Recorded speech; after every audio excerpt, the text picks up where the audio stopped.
Conditioning for basic health and wellness. Hello, Jason Witter, president of White River Club. I'll give you some concepts today to reach better health, better wellness through movement activities. If you've watched some of our past videos on our online platform, we've talked about goal setting, and that's very important.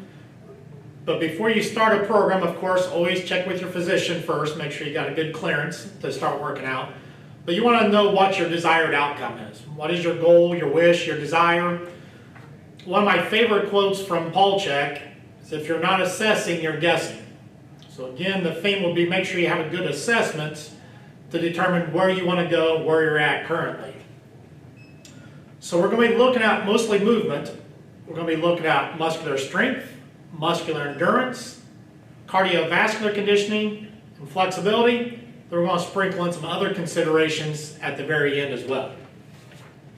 So in your muscular strength, now there's lots of definitions out there, but the definition I think is a fair definition and gets the point out there. Muscular strength is the amount of force you can put out for the amount of weight you can lift. So you can develop muscular strength through body weight exercises, free weight exercises, machine exercises. I mean, we could throw in some band work in there, but that's a whole other concept, I think a little bit more advanced for today's conversation. And those same techniques can also be used for muscular endurance. But if you think about muscular strength, if I can get down and just do one push-up, that's all I can do. That is my level of strength, or maybe lack of strength, depending on where you're at. So if I get down to one push-up, that's all I can do, that's a determination of muscular strength. Now if I get down and do push-ups until the cows come home, that's muscular endurance. So two different abilities of your body, but both need to be trained. So on the other slide of muscular endurance is how many times you can move that weight without getting exhausted or very tired. So I got some pictures on here of exercise tools. So on your first slide of the exercise tools, on the left-hand side, you see a barbell, a squat rack, some plate-loaded equipment. So when I say plate-loaded, meaning a 45-pound plate, a 25-pound plate, 10s, 5s, 2.5s. Those can all be slided onto the bar, as I was slid onto the bar to give you more resistance.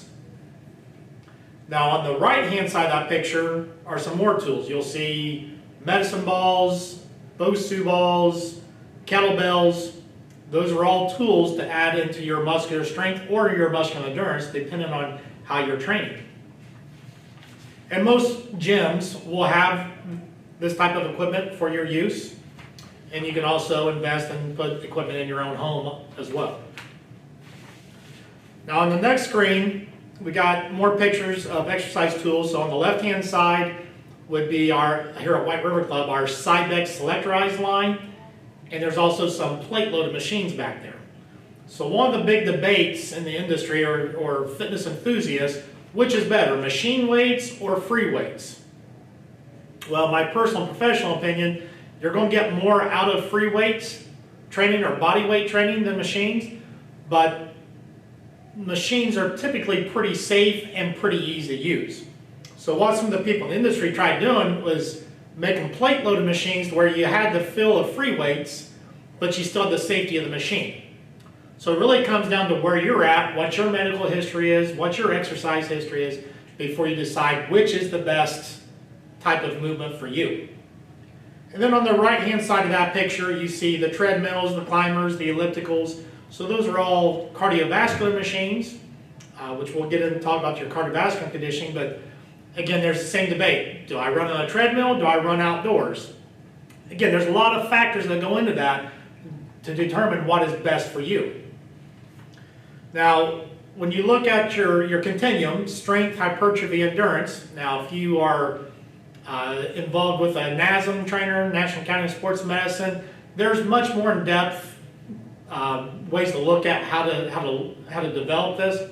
I took this one from Charles Poliquin's blog, which Charles Poliquin was a big strength guru, has since passed away, but he was kind of a trailblazer in the industry. So if you look at your rep ranges, your lower reps would be in the range of 1 to 4. That increases your relative strength. If you look at the rep range of 6 to 8, that's going to increase maximal strength and hypertrophy. So hypertrophy is just a fancy way of saying enlargement of the tissue. So if you're doing hypertrophy training, you're trying to make the muscles bigger. Now there are certain people out there, I don't want to get bulky, I don't want to get big. And that's not what we mean by hypertrophy. I mean, there are people who are trying to get big and bulky, but when you say hypertrophy, we're just making that muscle fiber larger. And one thing to remember if you're concerned about bulk, is that remember 1 pound of muscle does not take up as much space as 1 pound of fat under your clothes. So now, hypertrophy is a very important part of the training. Now, the reps of 9 to 12 are your key hypertrophy range. And at the higher range, 13 to 20, is your muscular endurance.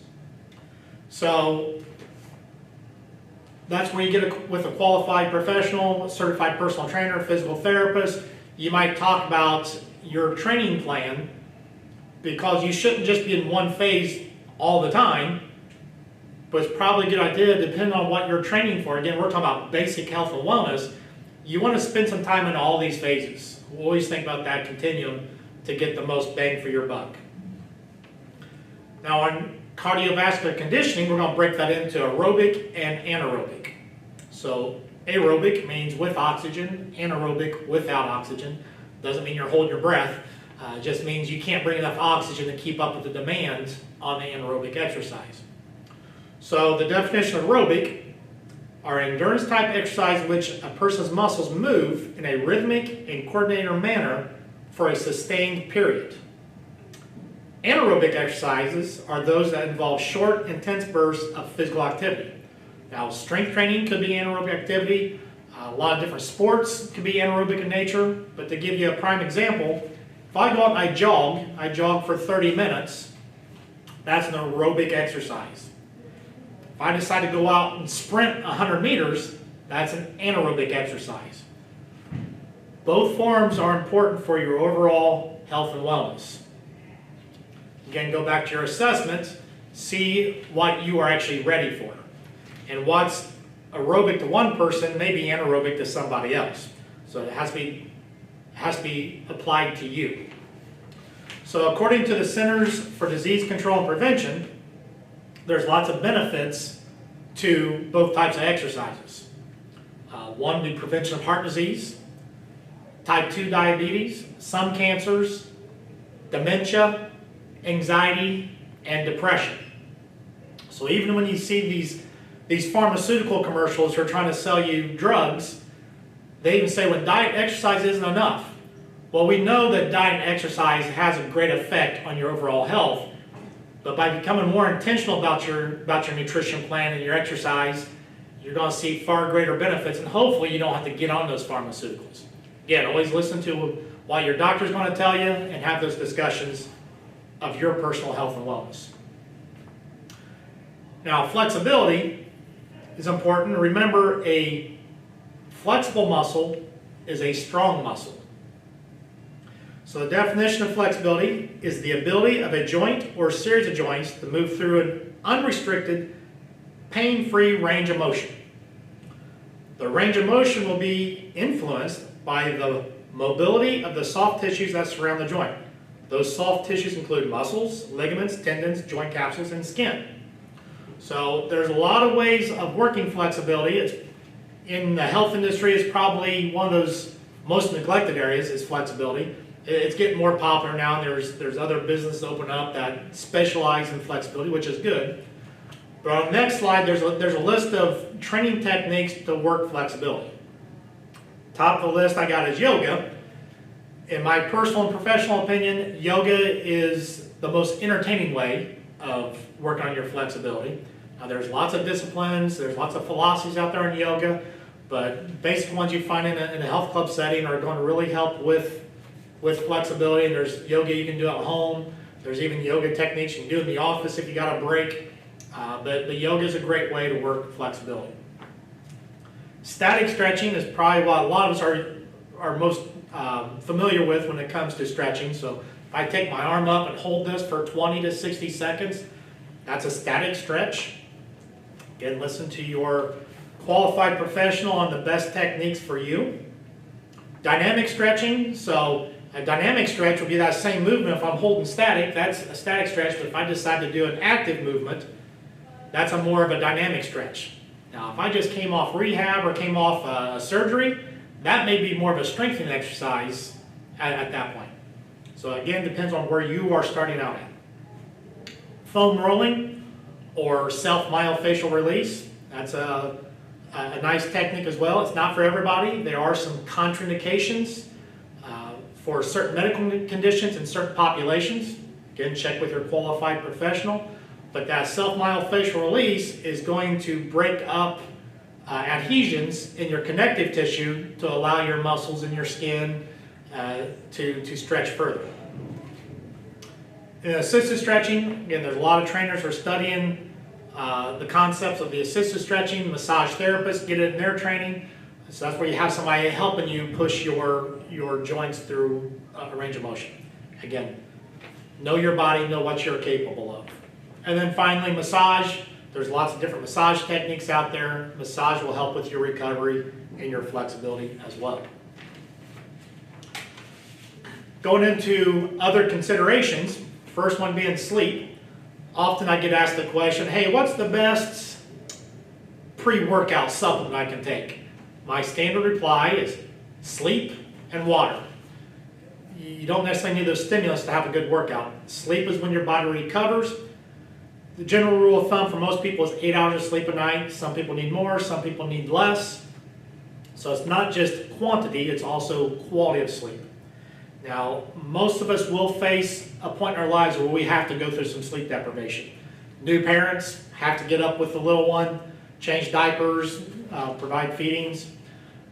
If you got a new puppy you're trying to housebreak, you might be getting some sleep deprivation. If you're taking care of an elderly parent or grandparent, you might have some sleep deprivation. If you're in college and working and have to study all night, those are things that could possibly happen and cause you to be sleep deprived.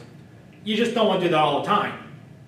If you're sleep deprived because you want to stay up all night watching Netflix or you're on social media arguing with strangers, you're causing sleep deprivation. It's going to be very hard for you to receive health and wellness benefits from your workouts if you're sleep deprived.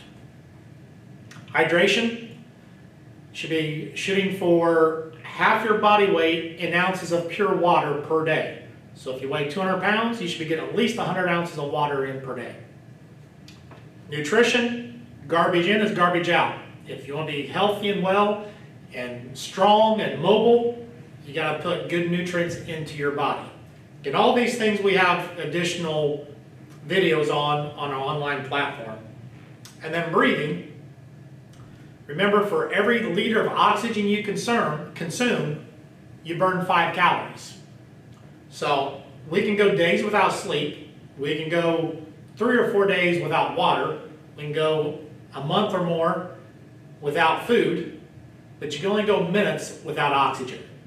So your breathing techniques are very important. There's exercises just for breathing. But then in your exercises such as yoga or strength training, the breathing is an important component of that workout as well. And then thoughts and thinking, just being positive, having positive thoughts. When you get these negative thoughts in your mind, you just let them keep going. Get them on out of there. And this is where journaling comes in, or writing down your goals, which I've said in other slides or other presentations. Write those goals down and reaffirm why you're shooting for this. Maybe you're trying to get off medication. Maybe you're trying to lose 20 pounds. Whatever you're trying to do. So in conclusion, get an assessment ASAP. Get an assessment from your trainer, talk to your physical therapist, talk to your physician.